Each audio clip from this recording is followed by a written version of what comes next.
What's up, tribe? Nick here from Ottawa, and in today's tools video we're going to cover dorsiflexion step overs. Okay, dorsiflexion really just means the motion of your ankle.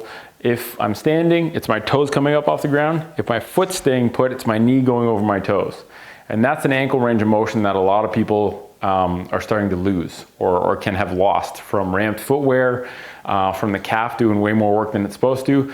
So this tool gives you a way to kind of play around with lengthening the calf tissue while also repatterning the hip to do its job stabilizing and for the glutes to do its job in extension as your ankle's put into dorsiflexion. This one's really good to do after the calf reset. So it's a really powerful way to couple that is do the calf reset, which is another tools module, and then do dorsiflexion step overs right after, and it kind of hits control save on that new lengthened calf position. So this one, now the elevate beam is a bit higher. So if this is too much for you right now, if you don't have enough ankle range or calf length, you can always go to something lower. The classic beam tends to be a bit lower. So I'm going to put one of my feet into dorsiflexion. So my forefoot's resting on the beam, my heel's resting on the ground, and I'm going to balance on one leg and get kind of stable. Okay, now for this one, you can do as many reps as you want. The best way to do this, I find, is to just play around with it. So just kind of do it until you feel you've put in enough reps or it's gotten comfortable, and then try the other side. So what I'm going to do is I'm going to reach forward, and you can either put your weight down and kind of bring your hip forward, or what I like to do is just kind of tap the ground. So I shift my hip forward, tap, and then I'll go back and do kind of a hinge back there, and I'll step forward. The key is bringing this hip forward into hip extension.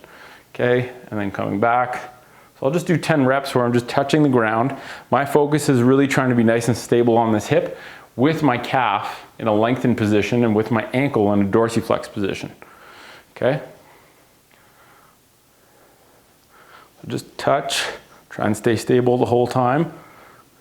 My hip's working really hard, my glutes are having to work. Okay, come back into a bit of a hinge.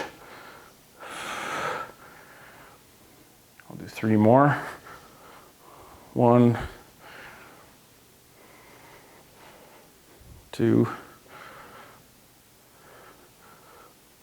3. Okay, and I'm going to try that on the other side. So same thing, and this ankle is looser, so I'm going to feel less on this side. I might be able to reach a bit more forward. Okay, I'll get my balance first, and then I'll start to reach forward, bring that hip forward, and then tap back, do a bit of a hinge. I'm going to do 10 on this side.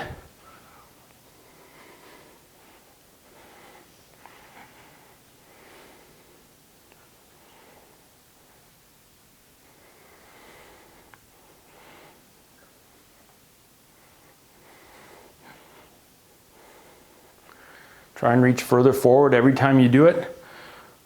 Nice and slow, just tap. Shouldn't be painful, but you should feel that calf really getting a nice stretch and that hip working really hard to stabilize. Do a couple more.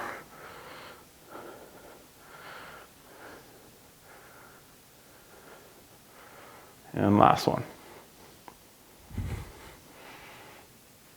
So like I said, those are dorsiflexion step overs. You can use a beam, you can use something else to elevate your forefoot, but really what it is putting your ankle in a dorsiflex position and your calves in a lengthened position, and then forcing your hip to work really hard to stabilize with your ankle put in that position.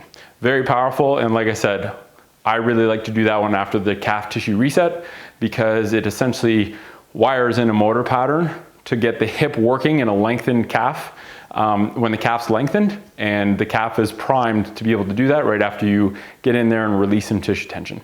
Catch you next video.